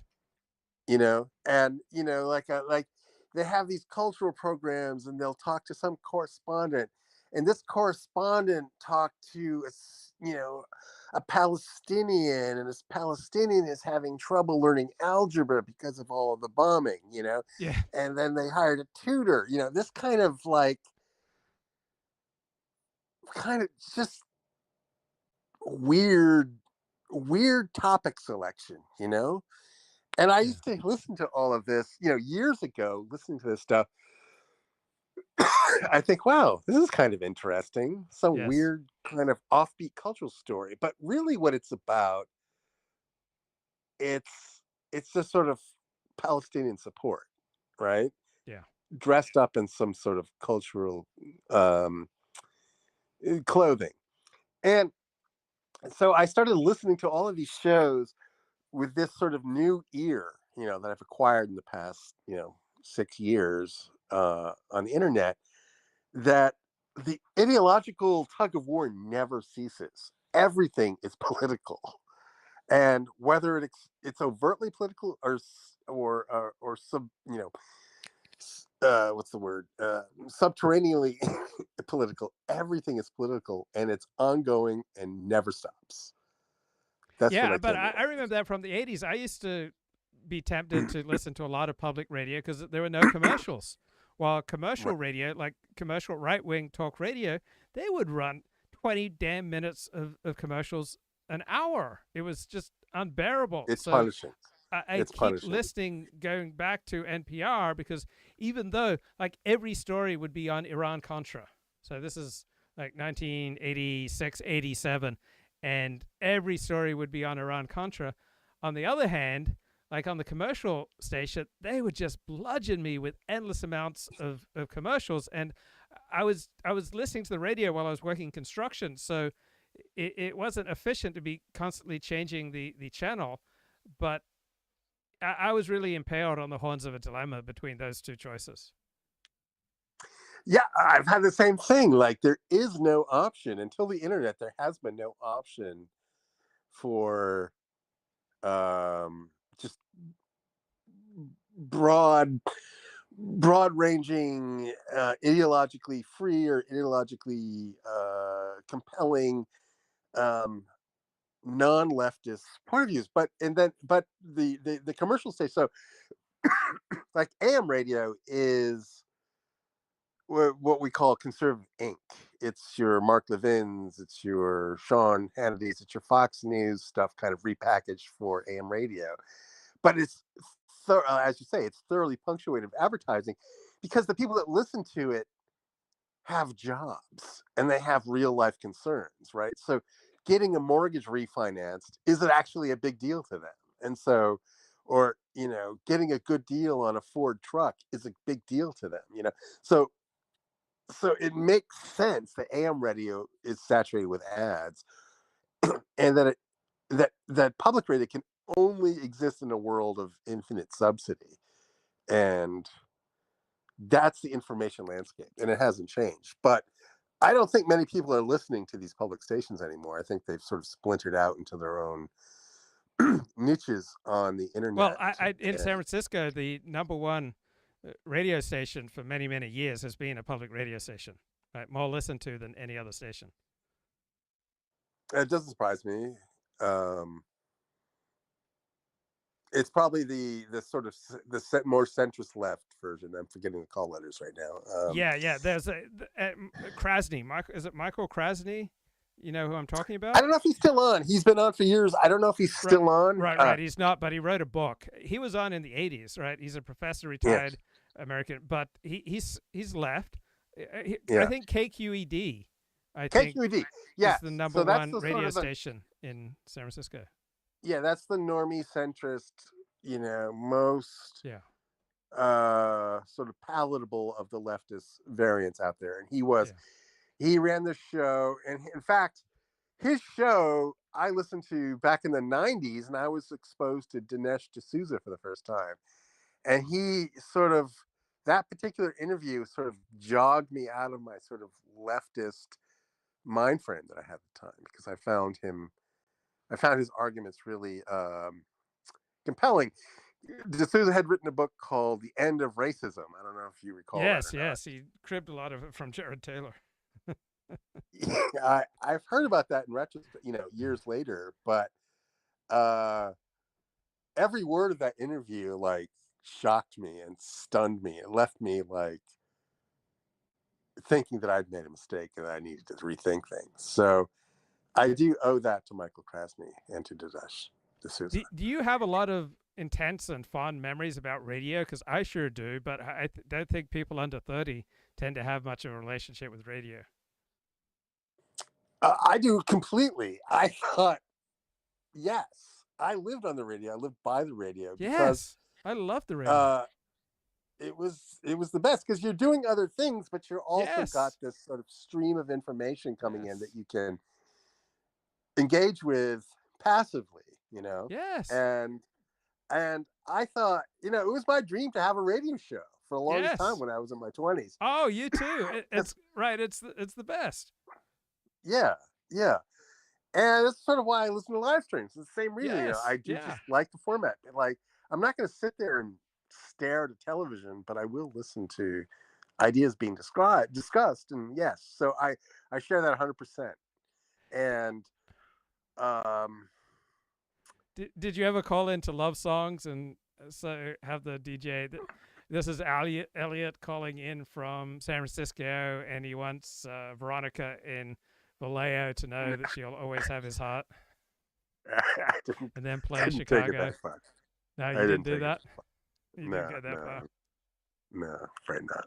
Do you have a favorite voice singer?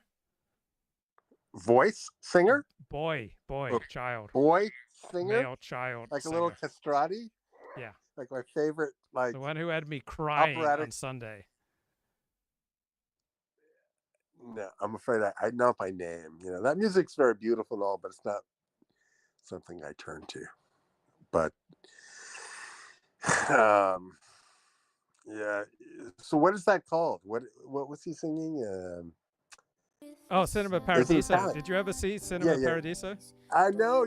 Everybody saw that and they were raving about it. When did that come out? Late 80s? Yes, I think 89. I remember being out and people talking about it, but I somehow never made it to the theater, so I didn't see it. Yeah. Do you have a top 3, top 5 favorite movies? Yeah, sort of. I could pull that out. I could figure that out, sort of. Okay. You want them? Sure. So my favorite film of all time is Oh Lucky Man. Did you ever see Oh Lucky Man? No. Oh, it's great, bro. It's so funny. Malcolm McDowell, one of his lesser known roles. 3-hour movie, epic. Sort of this odyssey, this I don't want to go into it too far. Okay, I'll put a link to it. Oh Lucky Man, British comedy drama fantasy film. Disaffected public schoolboy. Yeah, it's super funny. So, and then also starring Malcolm McDowell. It's A Clockwork Orange. I think. Oh yeah, a great film. Yeah. Anything by Kubrick is just amazing. Yeah. And then I'm gonna say The Big Lebowski, number 3. I thought that was a good film. And then number 4, I'm gonna say Caddyshack. Oh man, you'd love to laugh, bro. I love to laugh, dude. I absolutely do. I thought that was just. I think that is like the quintessence of like early '80s, late '70s America. I thought that was tremendous. I mean, I feel like your true colors are shining through, bro. your true Yeah, colors. and then number 5 I'd have to say is Spinal Tap, another comedy. One of the lead actresses in that became an Alexander Technique teacher. Oh, which one? I don't remember, but do you what character she play? I don't remember, but she came to my Alexander Technique class. Oh, really? Yeah. So you laid hands on her, as it were. Yeah, as it were. I mean, on a very professional basis, bro. But of course. Do you remember the 1979 song "Pilot of the Airways"? Pilot of the Airways, here is my request. You don't have to play it, but I hope you'll do your best. I've been listening to your show on the radio, and you seem like a friend to me.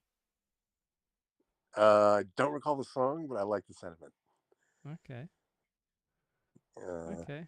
Late at night, I'm still listening. Don't waste my time chasing sleep. People say I look weary, but that's just the company I keep. Ooh, you make the nighttime race. Ooh, I don't need to see your face. You're sounding good to me. Pilot of the airwaves. Yeah, one thing about radio that's also missing, and it's also lamentable, is the college radio station. Oh yeah, they were edgy. Have you ever been to? Yeah, just to be in a city that has an actual college radio station is such a gift.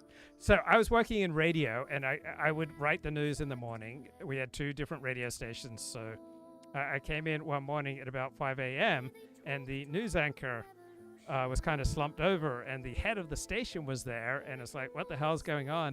And the news anchor looked up at me, and he said, Luke, do you know what alcoholism is? And he'd been up all night drunk, and then he came to work drunk, and so I took his place that morning. I was the news anchor.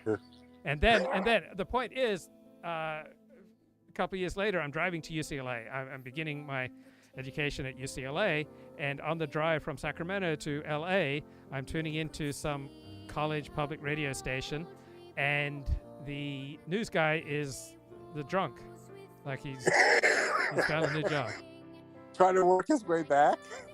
Yeah, I mean, was he fired? Yeah, he was fired, but the station manager was such a mensch that he got him into rehab for like 3 weeks.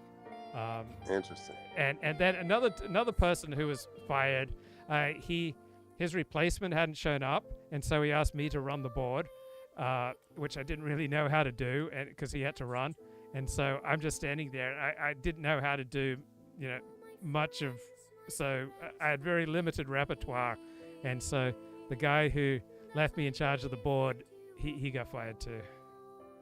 When I was in high school, as a freshman in high school, our high school, we had like a high school radio station. My freshman year, and I got a show.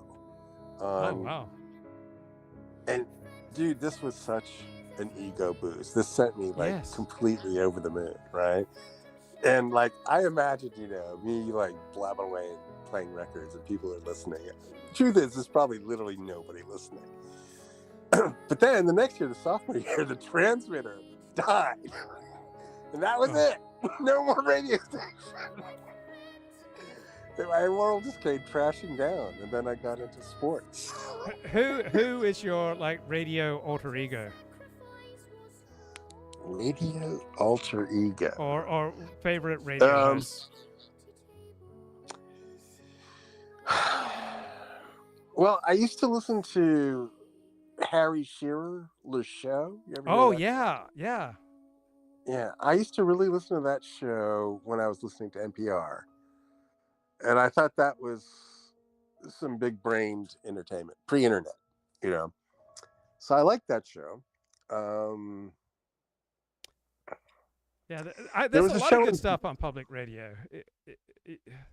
It's innovative. Because when I every time I tune in, it's about meet Joe, and Joe's transitioning, and what's it like to transition? What are your feelings about transitioning? But Harry Shearer, he was great. Yeah.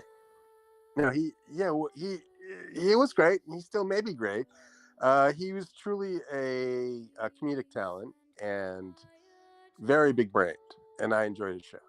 And even if I disagree with a lot of what he's saying, he still comes from a very sort of left perspective, but he's nevertheless very funny, and he does have, I think, I think he aspires to objectivity. I think he has a respect for basic journalism. So, that is a good show, but I haven't listened in probably 10 years. So there was this gifted storyteller on KCRW in Los Angeles who died. Joe Frank? Joe Frank was amazing. Yes. Joe Frank is basically godlike status. I would listen to Joe Frank.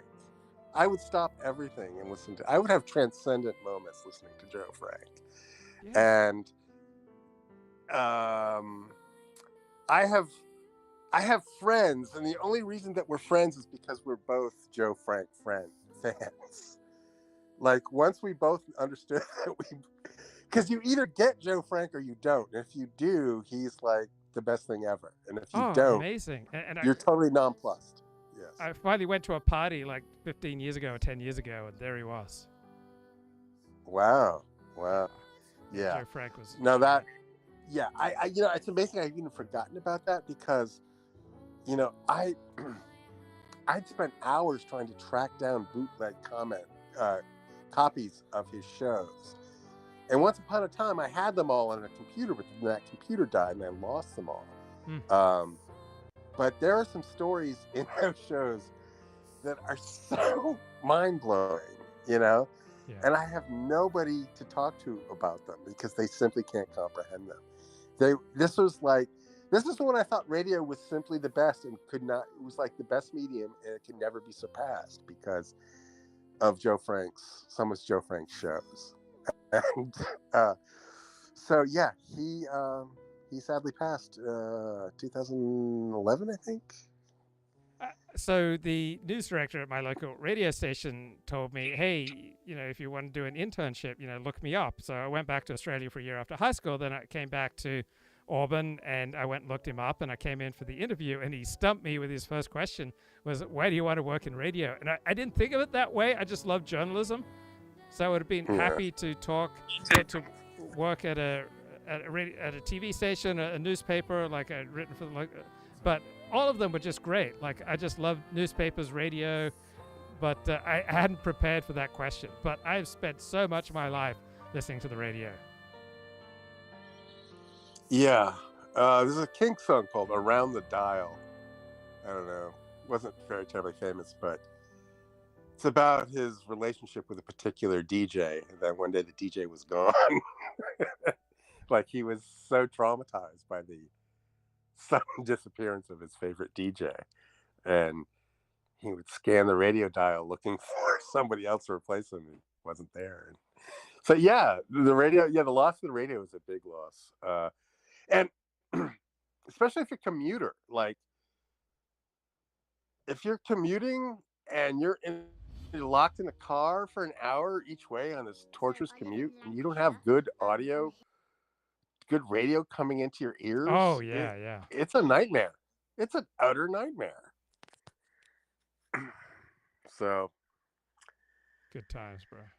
It's good times, bro. Nice to reminisce, my dude. Okay. Anything else you want to touch on? Not tonight, man. We'll pick it up. Okay, man. We'll pick up another time. Okay. Take care, bro. Okay. Blessings. Bye. Okay. Still laughing. Fear of Trump has elite law firms in retreat. And then, okay, how can you not rejoice in this story? And there are great pictures, so I'll give you great pictures, and I'll even give you some music.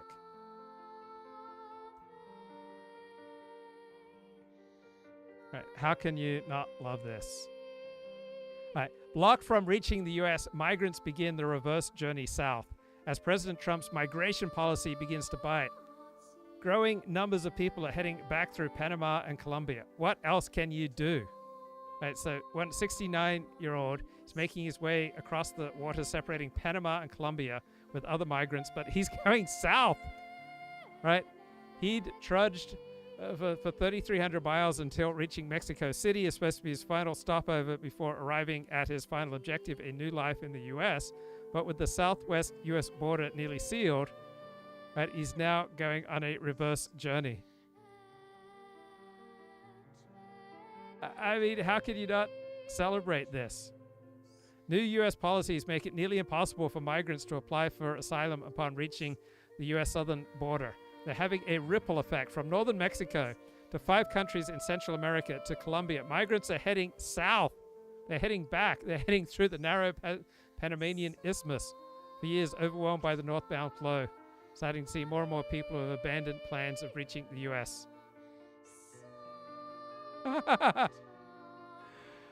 Wow. Now the migrants are heading south. Right. Financial Times. Trump crackdown forces Latin America's migrant flow into reverse. Colombian town adapted its economy to Darién Gap. Travelers who are going up to America, now only a few are traveling, and in the opposite direction. This is so glorious. Okay, I'm just cracking up here at Greg Gutfeld.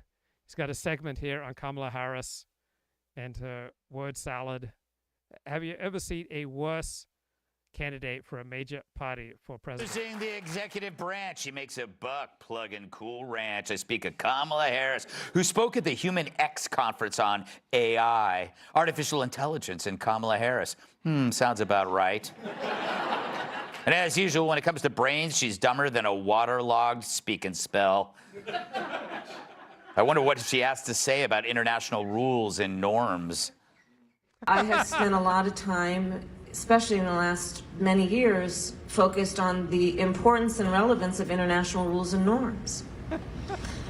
And a huge believer in the responsibility that the United States of America has to uphold those international rules and norms. And we have talked about it in terms of, for example, maritime law. I've spent a lot of time in the Indo-Pacific meeting with world leaders in that region of the world, talking about international rules and norms as it relates to a free and open Indo-Pacific. International rules and norms as it relates to the seas. What about international rules and norms as it relates to AI? What?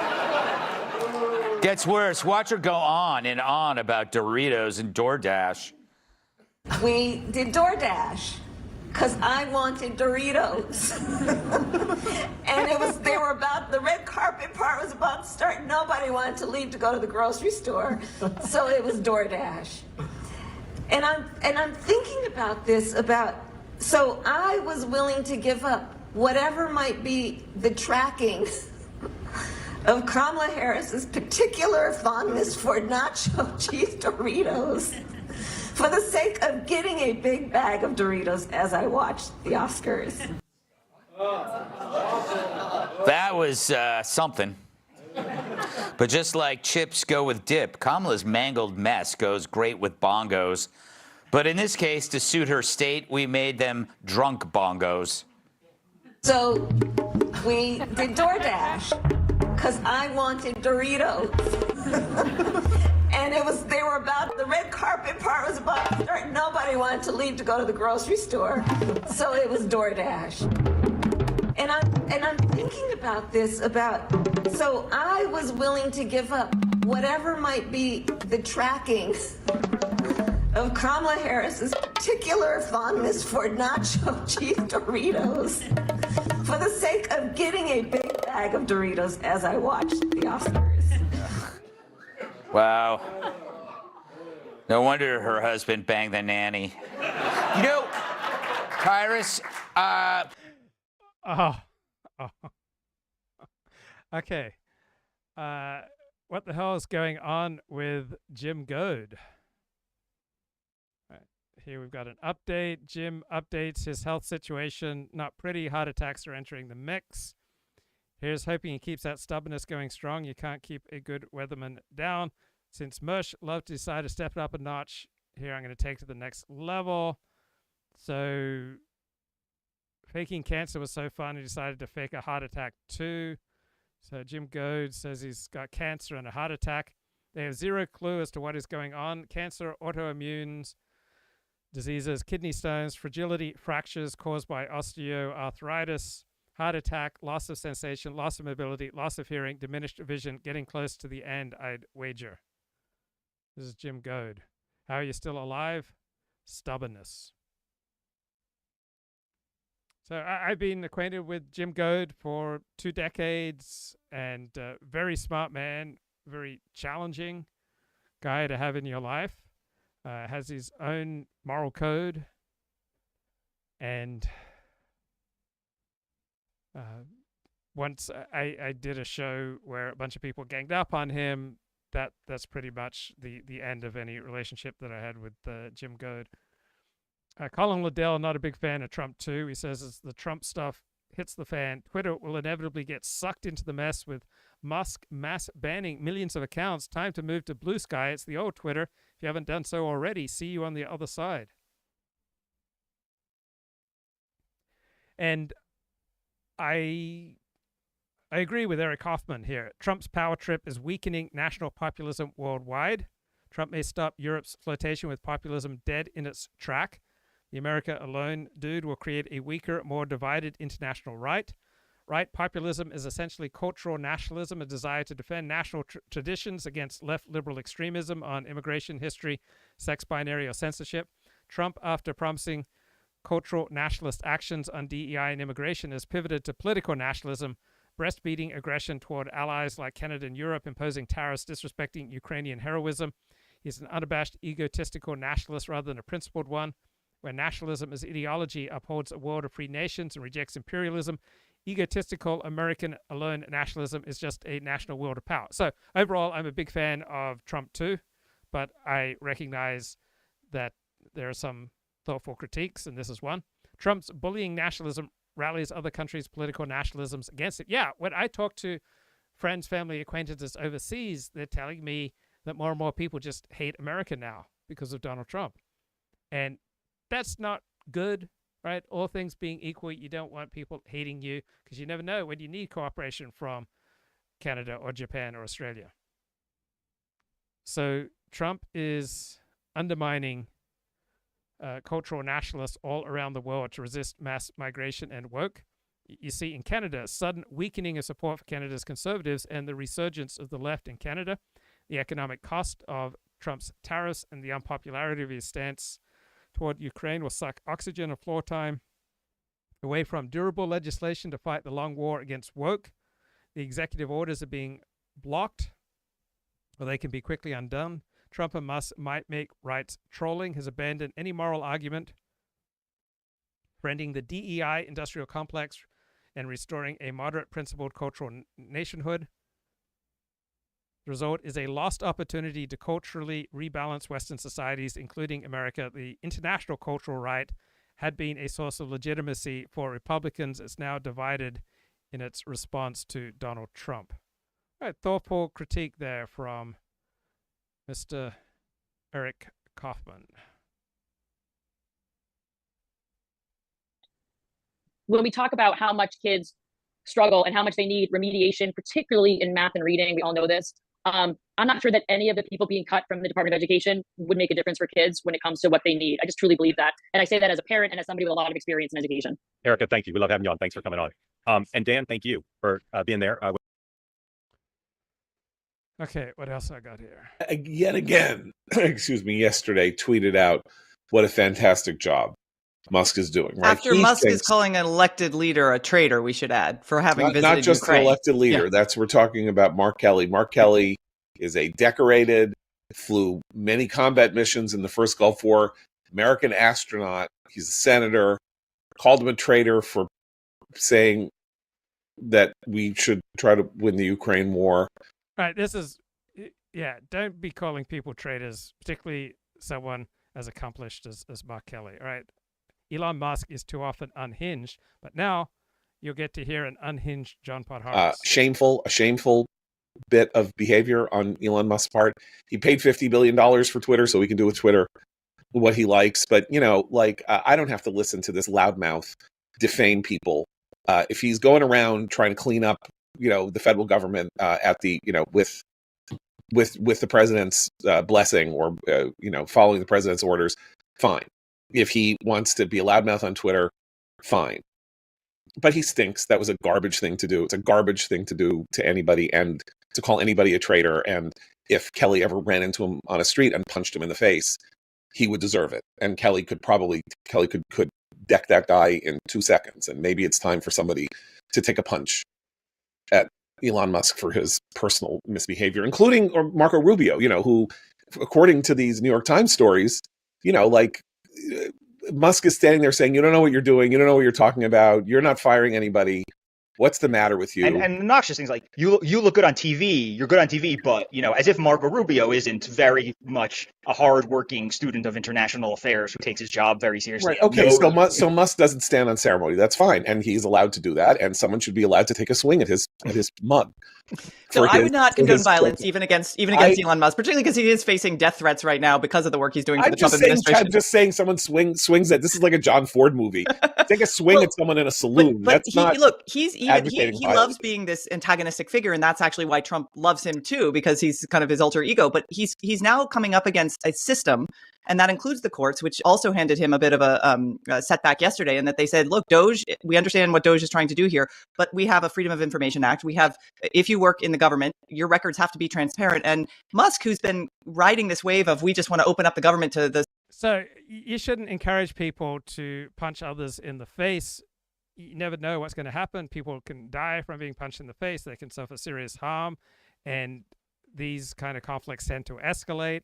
So John Podhoretz, don't agree with what he was doing there, encouraging people to go have a big swing at Elon Musk. All right, I think that was just a horrible idea. Right, that was not well thought through, Mr. Musk. All right, so there are incentives throughout life that predispose people towards doing bad things.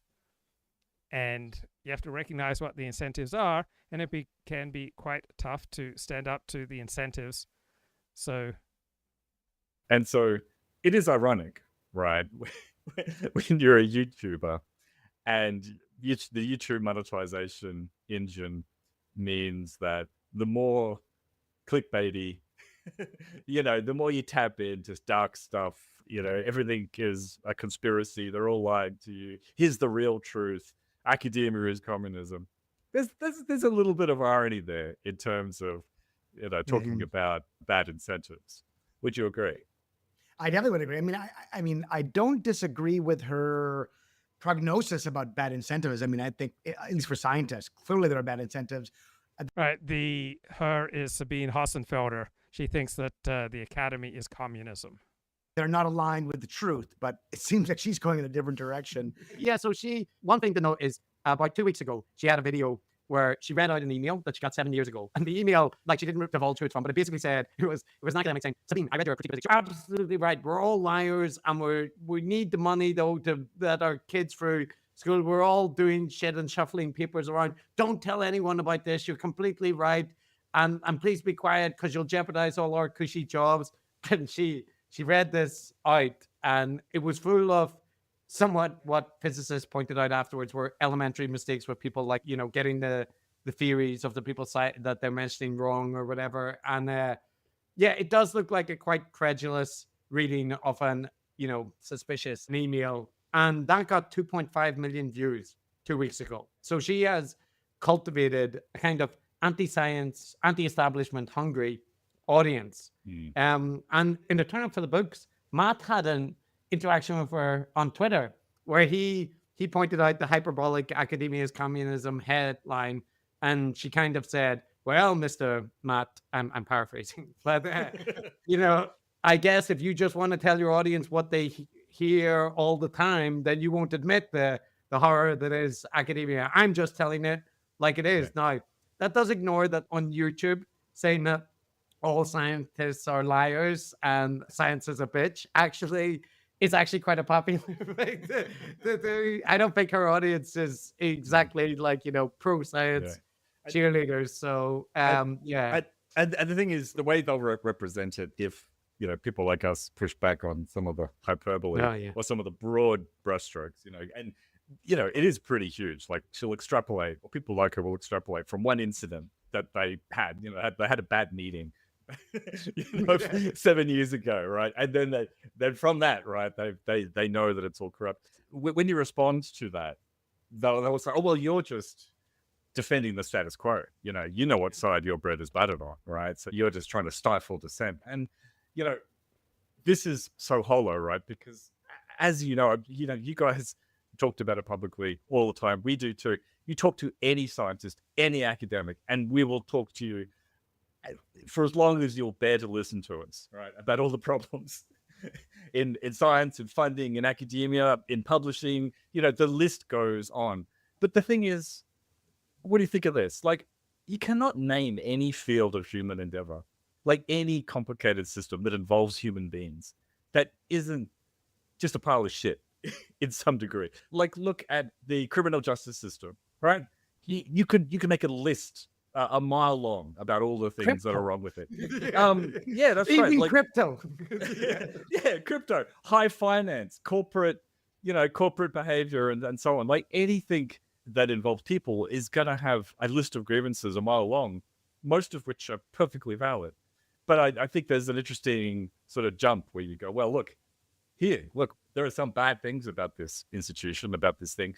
Right. So we need to burn it all down. Right. Right. Yeah, there are bad things